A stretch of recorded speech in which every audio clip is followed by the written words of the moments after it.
Hi everyone, welcome back to Sports Kati. I'm Vaishak here, and with me, as usual, is Rohit. Hi everyone. And as usual, we saw last time for the IPL session, Karan. Hi everyone. We might expect a few more people as well, but I think they are in the office right now, so they haven't joined us right now. We are just starting with our discussion about IPL. It's almost reaching the final phase, and soon we will have the qualifiers and the eliminators starting. So we just thought we'll go for a review of what happened in the IPL till now. On a team by team basis again. So I think we can start with the people who started flying at at the high speed in the initial phase of the tournament. Delhi Capitals. What do you have to say about them, Rohit? Yes, coming to Delhi Capitals, the team as mentioned during the preview of IPL, it was one of the most exciting teams given the range of players they had, and also from an Indian perspective, the number of Indian players who are in and around the Indian team. So this was a team we vouched and we expected to go far in this tournament. So and they did live up to expectation at least in the beginning part of the tournament. So yes, the tournament started off in a really exciting manner for them. They really pulled out a rabbit of the hat when they managed to take the game to a super over. After defending 1 run in 3 balls, and they eventually went on to win the match in the super over when Rabada got 2 wickets for 2 runs in the super over. So it was an exciting start for Delhi.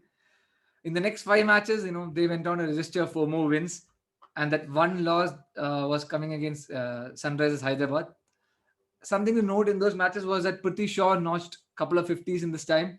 Shreyas Iyer was scoring big runs, including a blinder of a knock against KKR when he scored 88 runs in 38 balls. You know, Apart from these two, Stoinis was making good contribution at the death. He has 50 of he scored a 50 for himself, and even in the bowling, Rabada was running away with the purple cap. He's still the leading wicket taker, but he was in a big margin lead he was having. Nokia, gave him very good support, and the spinners Akshar Patel and Ashwin also were bowling really well. So even though Amit Mishra got injured during the initial phase, that has not missed much because Akshar was bowling and Akshar was one of the most economical bowlers during the initial phase. Ashwin was picking up wickets, and Delhi looked like a team that could say easily just walk into the playoff spot. They were doing everything good. In the sixth match, they ran into an equally impressive Mumbai team, and they suffered the second loss of the season. Now, this was a match between two of the best teams, and given the match went into the last over, this loss shouldn't have affected Delhi much. But then this match kind of was significant on a bigger scale or on a larger scale. It didn't stop the momentum of Delhi. They went on to win the next 2 matches also. But something that notably happened was, Prithvi Shaw suddenly hit a slump. He started his next 2 matches after the Mumbai match was zero. He scored, I think, single digit in the Mumbai match. The next 2 matches were zero.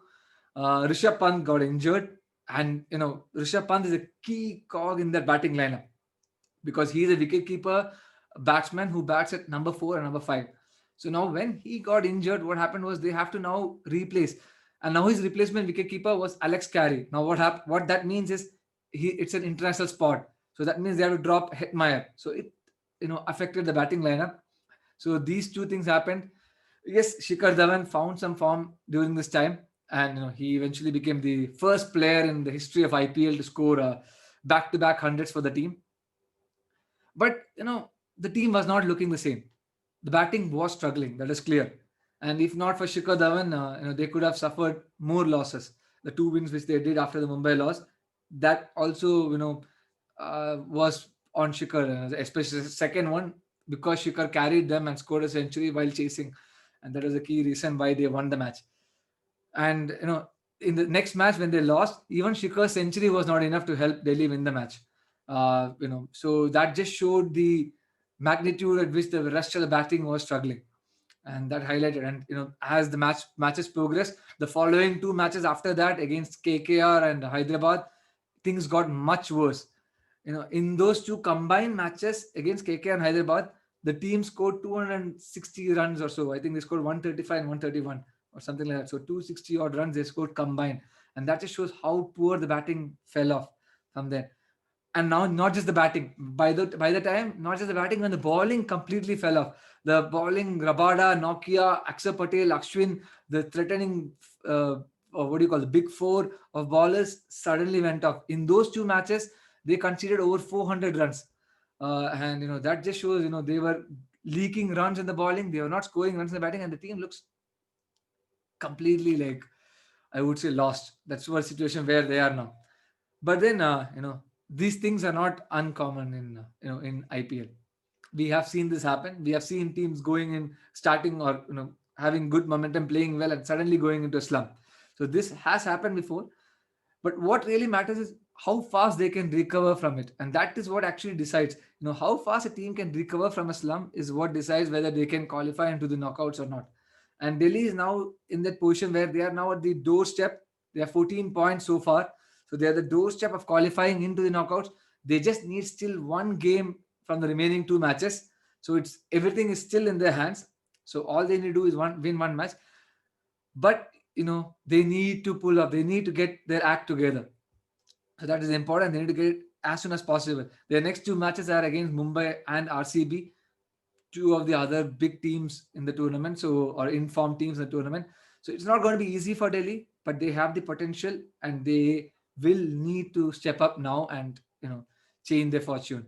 Otherwise, if they lose the next two matches, they will miss out on the playoff, which will be extremely unfortunate given the talent they have in the team and the way they started the tournament. Anyways, my take on the Delhi team so far, I did mention points about different players there. So I think I know those players who I mentioned, especially Shikhar Dhawan has been playing really well. Shreyas Iyer has been in good form, and as a captain has been doing well. Rabada and Nokia has been the key bowlers. Ashwin and Akshar Patel also have been supporting really well. Stoinis, when he was performing, was a very good batsman, and also was giving those few crucial overs. So it was good. Where they actually struggled for me, Delhi actually struggled was, they actually struggled to find that fifth bowler. So these four bowlers are very good. Fifth bowler, they were trying to find some overs from Stoinis, but it did not work all the time. And then they, did try others, but none of them really stuck on. So that is something which they have been struggling on. So that's one weakness for them. So if they can bring in a fifth bowler who can keep some, who can give overs, who can consistently give overs, economical overs, or take wickets, that would be the biggest plus for Delhi. And as going forward, I would expect, my proposal or my suggestion would be that Delhi goes back to their first team. I mean, the team they played in the first few matches. That is Prithvi Shaw back in the opening. So what happened was when Prithvi Shaw started their poor form, they brought in Rahane, and Rahane didn't click or didn't pick up form, didn't play well. So I think they should go back to Prithvi Shaw opening with Shikhar Dhawan, and they should put Shreyas Iyer at 3, Rishabh Pant at 4, and Hetmeyer at 5, and Stoinis at 6. This should be the top 6 for me, and that should be what they have. Now, one change I would like to bring is their third fast bowler. Now, I have a proposal now, given the situation, is that to bring in Harshal Patel. And that is because Harshal Patel, yes, he is a medium fast bowler, not the extreme fast bowler, but Delhi has not many options in really fast bowler in the squad. So they should give Harshal Patel option over Avesh Khan or over others they're trying now. And that is because Harshal Patel also can give you some good quick runs at number 7 or 8.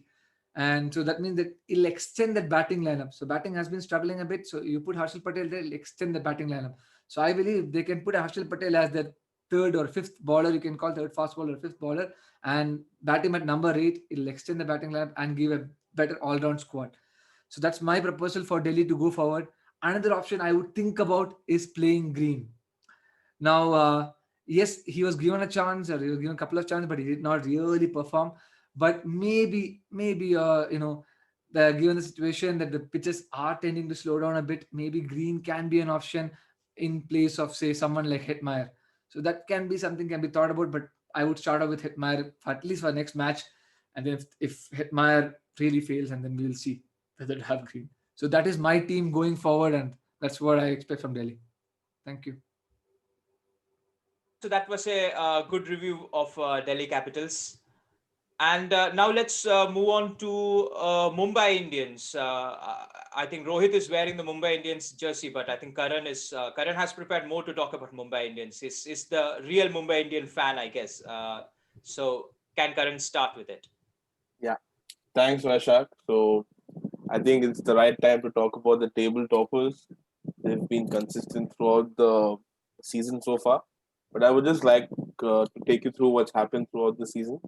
Uh, so Mumbai overall has had a very good season. It's the team which has made the least number of changes to its playing 11. They've predominantly used about 13 players throughout the season, and that shows that how confident they are with the players they want to start, and everyone has their specific roles. But it's not like they have been dominating since game one. They understood what needs to be done and what needs to be improved. So with respect to their results, the first game they played was against CSK, which was the first loss they faced in that game. They could only put 162 on board, and Chennai chased the score down easily. With that game, we understood that the team was still gelling, and there was still, there was still some things they could improve, and that was seen in the second game when they played Kolkata Knight Riders when they scored 195. That was a good game because Rohit Sharma scored a good 80 in that. Rohit Sharma, the issue with Rohit Sharma has been that his form hasn't been up to the mark this season. He played all the games till the ninth game of the season, and then there was some injury which kept him out of the Indian team as well. So we have to look at the fact that what's happening there. But his form has been a concern. Luckily, because there are other batsmen around him that have been able to pick up and start scoring runs, so his form has not affected the team that much. But I'm assuming in the bigger games, if he comes back, which looks very the chances of that happening are very less. It's important for Rohit Sharma to come back to the Mumbai Indians squad. Now, the other thing with Mumbai Indians is that the third game they played was against RCB, and that was a super over, and that game happened in Dubai. So Mumbai Indians so far have played 12 games and they've had 4 losses. Out of the 4 losses, they've lost 2 games via super over and 2 games in the during the normal overs. So both the super overs they've lost have happened in Dubai. The first one was against RCB, where both the teams were tied up at 201, and then RCB won it from there. And the second one was that crazy two-time super over where we were playing Punjab. That was in game 9, where both teams scored 176 and 176. So Dubai, I don't think, has been very lucky for Mumbai Indians, but they've been getting there. So because I think the first qualifier will be happening in Dubai, that is something we'll need to look out for. Now, the other thing is with respect to Mumbai Indians that even though they're sitting first on the table, there have been some concerns with respect to their bowling because even though the batsmen have been able to chase down the score, there have been certain games where they've conceded about 200 runs once throughout the season. They've conceded 195 against Rajasthan in the 10th game. So the issue with Mumbai Indians from a bowling perspective is that Trent Bolt and James Patterson or Nathan Coulter-Nile haven't been the most consistent from a foreign point of view. Uh, they have been really, their line and length has been off. They've given off too many runs. They haven't picked up too many wickets either. I mean, Trent Bolt has picked up 17 wickets. That's a good stat. But his economy is 8.38 and his average is 23.35. That's slightly high when you compare that to Bumrah, who's picked up 20 wickets at an economy of 7.18 and an average of 17.25. The issue with Trent Bolt and James Patterson or Nathan Coulter-Nile has been that they tend to leak too many runs, either at the power play or during the end stages, which even though Bumrah tries to control, still the scores end up reaching like a 160 or a 170, which could have been a 140, 150 score. So going into the semi-final phase of IPL, it's important that they start working on that because if either of them bowl well, it becomes easier for Mumbai Indians to contain the other team because Rahul Chahar and Kunal Pandya have been excellent in doing that. Rahul Chahar has been a standout for us this season. He's picked up about 14 wickets in 12 games with an economy of 7.86. And throughout the season, players have found it difficult to read his variation. So that's a good thing. And Kunal Pandya is pretty much like a floater. He comes in, he doesn't pick up too many wickets, but he contains the runs and he contains the run rate. So that is an added advantage. With respect to bowling, the one thing I feel that Mumbai Indians needs to work on or they're missing is that Hardik Pandya needs to bowl. Because once Hardik Pandya can bowl, the whole dynamics of the team changes. Like we have Pollard bowling here and there. He picked up the wicket of AB de Villiers in the last game. That's good. But then if you have Hardik Pandya, just that confidence in the team goes up. Because then you straight up have about 7 bowling options. And if you have a team which can give you 28 overs, it makes the life of a captain that much easier. So I feel that Trent Bolt and Patterson, or predominantly Patterson, because I don't think they'll play much with Coulter-Nile, so they need to perform. Now, coming back to the performance of the overall team, I think till the sixth game, which was Mumbai against Rajasthan, Bumrah was not consistently performing. He was a bit on and off. But once, I think it was a Delhi Capitals game when Bumrah really performed.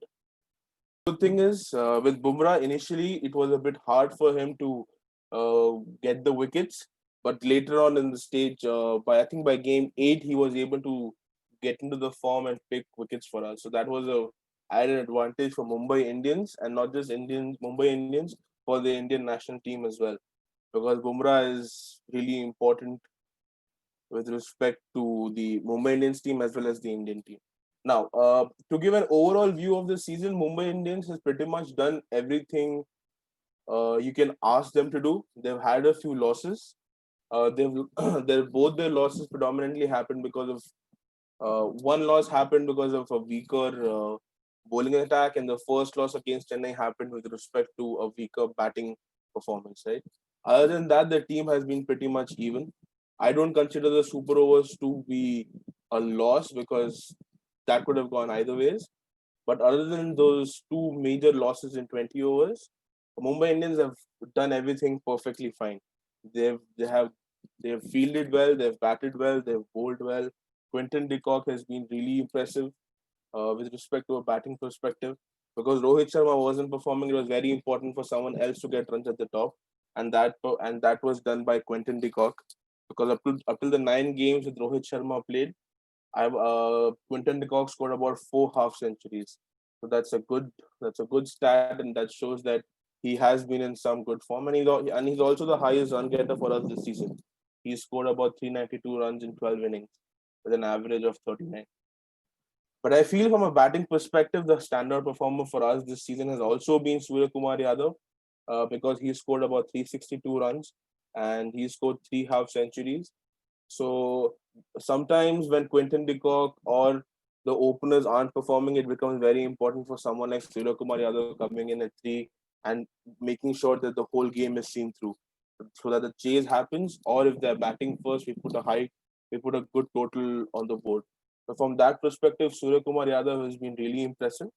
Ishan Kishan has also done good. He's performed whenever they've asked of him, especially the first game when he came into the team when we were playing against RCB. When he came in instead of Saurabh Tiwari, he scored about 99. So that, and ever since he's been performing, he's got 2 half centuries throughout the seasons. That's a good thing. And the one thing which is the real strong point of Mumbai Indians, or which has been the strong point of Mumbai Indians throughout the season and throughout all the games, is the finishing. That is the Pandya brothers and Karen Pollard. Uh, every time I have been watching the matches, Mumbai is about what 113, 15 overs, or 125 and 15 overs. And I feel that okay, 160 is what they'll get. They end up hitting 190 or 180. That's because the finishing has been that perfect. When you talk about the strike rate of the three finishers, Hardik Pandya has a strike rate of 174 and he scored 241 runs. Karan Pollard has a strike rate of 200 and he scored 218 runs. And Krunal Pandya doesn't have a very good strike rate. The strike rate is 121, but I remember that one game in which he scored 20 runs of the last 4 balls he faced. So with respect, I think that is the strongest suit of Mumbai Indians. And when I compare Mumbai Indians to other teams, they're much balanced with respect to their batting, their top order, middle order, their bowling. That becomes very important, because sometimes like a team, like when you talk about Sunrisers Hyderabad, just to give an example, they have a very solid, strong order, but their middle order is a bit weak. So what happens is that if they have to finish games, it becomes a bit hard, and that is why they lost that one particular game where they had to chase about 125 runs and they choked. That is something I feel Mumbai hasn't. Mumbai will not happen with Mumbai. The chances of that happening are low, because they have people who will be able to perform. So from that perspective, I think Mumbai has done everything right so far. They had a few. They still have. I mean, they've done everything right, but it's not perfect. They still need to make a few changes if they want to. If they want to win the cup, and I think that Mumbai should finish top two and pretty much make the finals and win the final. So yeah, that is my review for Mumbai Indians. Yeah, so that's a good job, Karan. I mean, well started from the fact that the table toppers currently actually lost to the one who were at the bottom in the beginning, and then it was a nice review of Mumbai Indians, and happy to see all the Indian players, especially Bumrah, is in good form in Mumbai Indians. Let's move on to the next team. I think Rohit has a few things to talk about. Kings 11 Punjab, I guess. Is it, Rohit? I'll talk about the Punjab team. The Punjab team has been one of the stories of the tournament so far. After suffering 6 losses in the first 7 games, they have now went on to win the next 5 matches, including a match that went into a double super over. That's something which we have witnessed for the first time in cricket. So yes, something new for us. Now coming to the team, the key inclusion for a team which turned around things for them has been the universe boss, Chris Gale. He was included into the team, and since then Punjab has not tasted defeat. That just shows how good he has been. Now I have to say, I was really skeptical about having him in the team. I thought he was not capable of such performances, but then he just proved to us, why he's the greatest T20 player ever. Now, let's not give all the credit to him, because KL Rahul is having another stellar series. In the preview of this tournament, I had mentioned at that time, how I consider KL Rahul to be one of the best T20 players going around in the world, and he just showed it to us why he is already 595 runs in 12 matches, current holder of the orange cap, and should possibly have the orange cap on his head after the end of the tournament also. So yes, so he has been a constant for this team, playing extremely well, and the and his partner Mayank Agarwal, who opens with him, has also been extremely good. And the opening partnership has has been or is or was critical for Punjab for their success. So when these two were opening initially, even though they were not winning matches, they were actually scoring big runs. And our last couple of matches, Mayank Agarwal did not play. Mandeep Singh came in, but even then, the opening partnership has been key for Punjab success. So they have been playing really well, and that is something which has really helped Punjab team. But I want to give one other part to it. Like, I want to mention a couple more things in this Punjab success or turnaround. One is Nicholas Pooran. Now, Nicholas Pooran has not scored many runs in this tournament, but his presence and his innings, his cameos in that number 4 position has been really critical for Punjab. He comes and scores really quick runs, and he has been someone who you can trust. Other than in Super Over, he has been, I don't know what happens to him in Super Over. He just does not score runs. But otherwise, he has been in really good form, and he has been timing the ball really well. So Punjab has a trusted number 4 in him. Now with Gale playing at 3, I think that top 4 is really, really good. I think one of the best in the tournament so far. So that's the thing. That's the thing about the batting. But I also want to mention about the bowling. Now, this turnaround, Chris Gale deserves a lot of credit, but something that has actually improved and not been highlighted so much has been the bowling. Mohammad Shami has now 20 wickets in the tournament so far. And that a lot of it has come in that second phase when Punjab actually started registering their wins. So that is one thing. Shami picking up wickets. Young Bishnoi, he has been impressive throughout the tournament. He has already some 12 wickets so far in the tournament. and he has been impressive so far in all the tournament with his leg spinners, googlies. His more than that, his composure to ball to big batsmen. For a youngster to come and do that, he deserves a lot of credit. I've been super impressed by Bishnoi. There has been another performer who I really did not even know before the tournament, and who has been actually playing well, is Arshdeep Singh. He has been a very good inclusion in this Punjab bowling squad, and it really helps the Punjab bowling, because I always felt that fifth bowler for Punjab or that fourth bowler for Punjab would be the weakness. But Singh has actually come in and covered that portion really well, and he has performed really well. And along with Arshdeep Singh, inclusion of Murugan Ashwin in that bowling. So now earlier Bishnoi was bowling his leg spins alone, and what used to happen was, when there is a bit of turn, they used to bat out Bishnoi and they pick runs off the fast bowlers. But Punjab included Murugan Ashwin in the squad, and once that started happening, now you have the twin leg spinners in the squad, and suddenly the opposition team now have to start scoring runs of one of the two bowlers.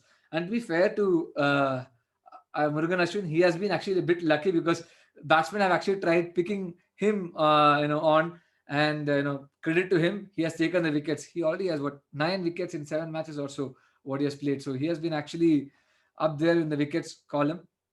So this has covered the Punjab bowling really well. So Punjab bowling has come to their own. Earlier they were depending on the batsman to score runs, and then they were throwing away those matches. But now Punjab bowling steps up and they are very good.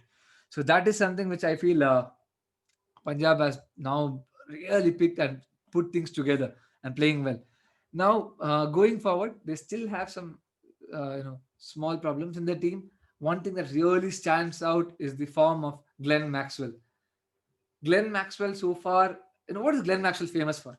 Glenn Maxwell is famous for hitting big sixes. And the big stat, or the striking stat, is that Glenn Maxwell has not yet hit a six in the tournament. Now that is not what you want from your finisher or a premium hitter, or a foreign international player.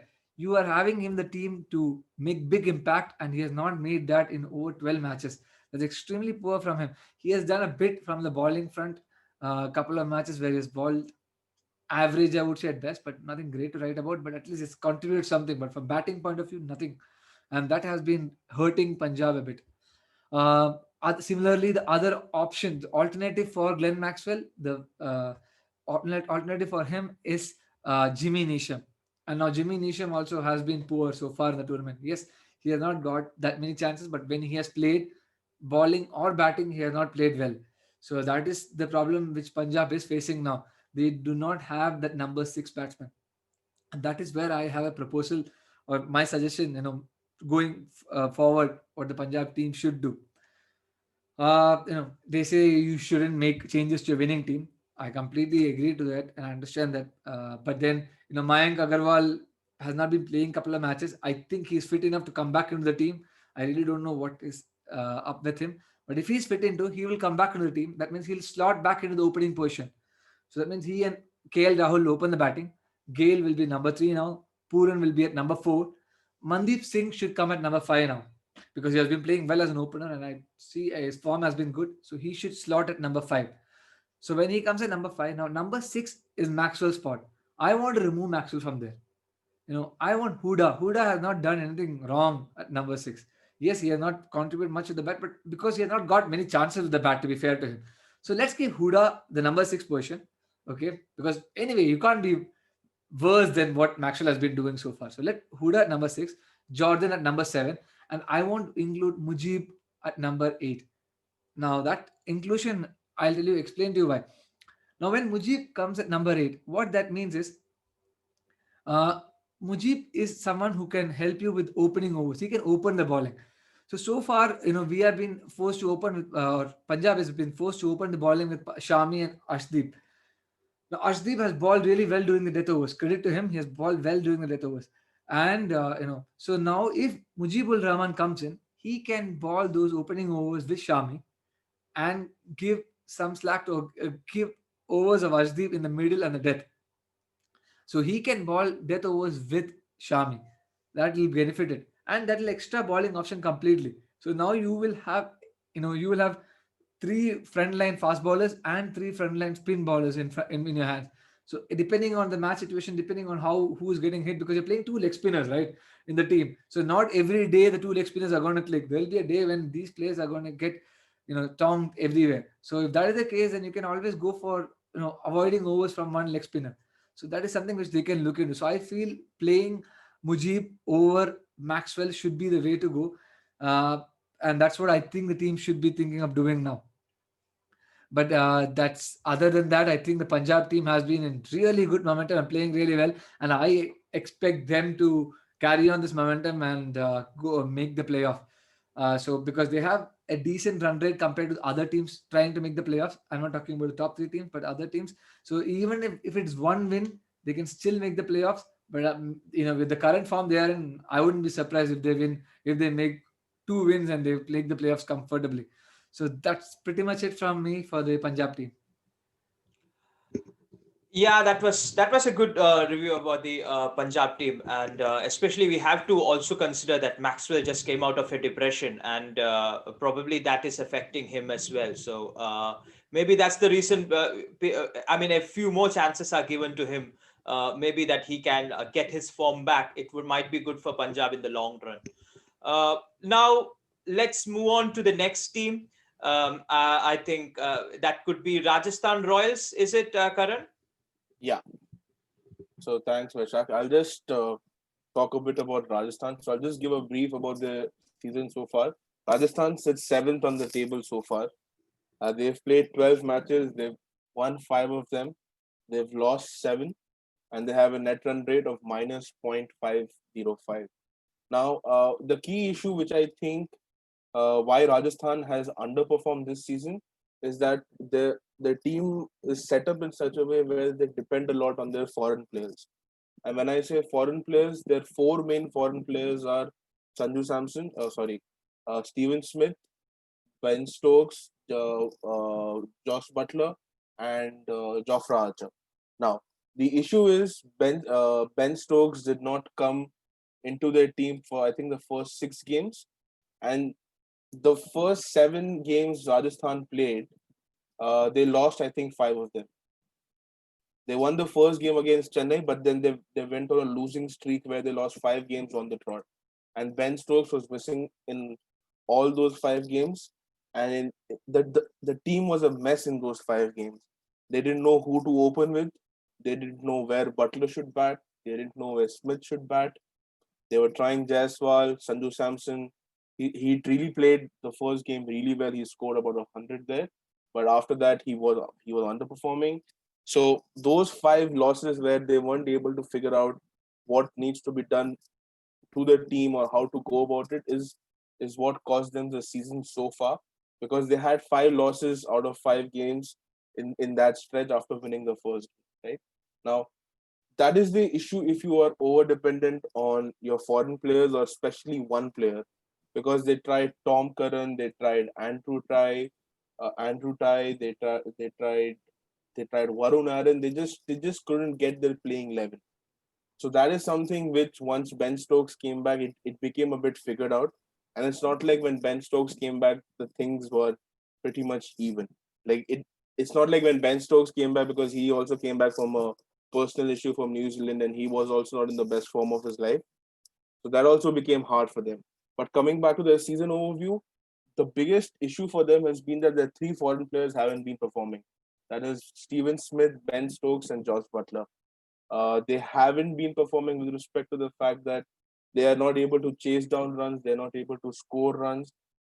Even though Steven Smith is the second highest run getter, he scored about 276 runs in 12 matches. His average is just 25, and his strike rate is 130. He scored three half centuries, but he's not been that effective. Now, the other issue is with respect to their team is being Sanju Samson. Like Sanju Samson, we always say that as a good player, he'll come good, he'll perform this season. He comes every season to an IPL. He has one or two blistering performances where he scores 100 or 40 balls, 50 balls. He hits 10, 12 sixes, but then he vanishes. And that's the story of this season as well. Even though he's been the highest run getter this season, he scored about 326 runs in 12 matches. He's got two ducks. And that makes it even harder because he's not been consistent with his performance. When you think that Sanju Samson will perform for the team, he tends to not perform for the team. So that is another issue with respect to Rajasthan, is that their batting hasn't been able to perform with respect to either scoring runs in the first innings or chasing down scores. Now, among all this chaos, there's one person who's been performing really well, and that is Jofra Archer. Now, to give you a stark comparison of how Jofra Archer has been performing with respect to the entire team from a bowling perspective, Jofra Archer's bowling economy throughout the season has been about 6.71. And when you compare that to the bowling average of their entire overall team, it is about 10. So when you see those figures, you pretty much understand that every game Rajasthan play, uh, they're going to concede 200 runs if they bowl first, because their bowling economies have been so bad. Even though Jofra Archer has taken maximum number of wickets for them this season, he's taken 17 wickets. He's been phenomenal this season. But the person who comes next is Shreyas Gopal, and he has 9 wickets. And Tewatia comes third, who has 7 wickets. Even though they have a good Indian, I mean, they have names of Indian bowlers who can bowl. You have Unadkat there, you have Rajput there, you have Varun Aaron, but none of them have been effective. They have tried to use Tom Curran in the first few games, he wasn't effective. They've tried to use Andrew Tye, he wasn't effective. And Ben Stokes, even though he's come back from an injury, he's not been bowling, and that becomes a huge issue for them because he's only bowled 8 overs since he's gotten back into the team. So this shows that their entire bowling is dependent on Jofra Archer. And even though Jofra Archer gives you good 4 overs and he picks up wickets, the remaining 16 overs, it's pretty much a mess. Other than Shreyas Gopal and Tewatia, once in a while they come up and they contain a few runs. But other than that, their bowling has been very, very poor. Now, I feel that in the last game which they played against Mumbai Indians is where they had the target of about 194 196 was their target, and they were able to score. They were able to chase that down. I feel the 11 they played in that match was the most stable 11 they have. They should definitely open with Robin Uthappa, because it does not make sense to use Robin Uthappa as an opener because he takes too much time, and he likes opening at the top where he can see the ball and hit the ball. So I think that playing Robin Uthappa definitely opens the innings there, and Ben Stokes should come down with him because he's gotten some form. He scored a century in that game in about 60 balls. Steven Smith could come down at number 3, and then Sanju Samson comes down at 4.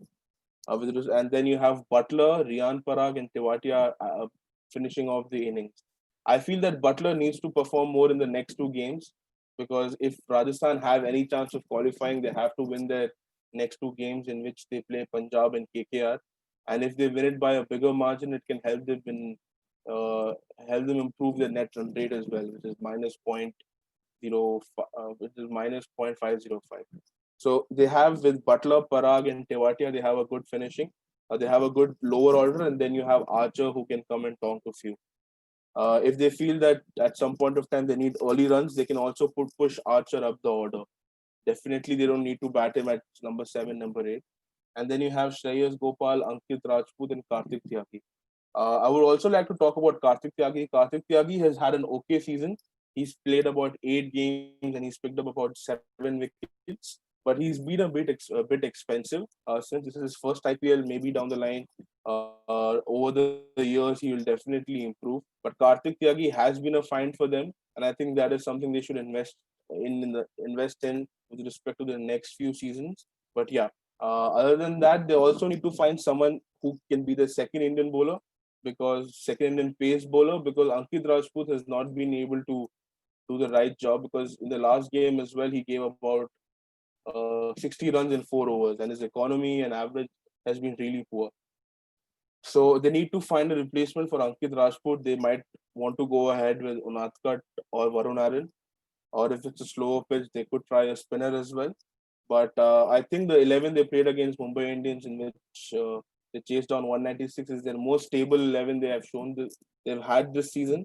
And with respect to Punjab, because they have 1 game left against Punjab and one game left against KKR, and both the teams will try to put in their level best. Uh, Rajasthan will need to depend on either Ben Stokes or Samson or Butler from a batting perspective, because these guys need to fire, and Jofra Archer from a bowling perspective. If they do that, there's a possibility they might reach 14 points. Uh, they might reach 14 points, but I'm not sure if they'll be able to qualify this season. Let's see, because their fate is not in their hands anymore. It's in hands of other teams as well. So they've had a very poor season this time, but if they get lucky, you never know. They might just get through. Oh, that's that was that's a my- very optimistic this a place to stop for Rajasthan Royals. If I mean, it's not in their hands right now, but at least they can win the matches. And it was worth listening about Sanju Samson as well. The frustration, there are people saying why is he not taken to the Indian team, and then he also shows why he's not taken to the Indian team as well.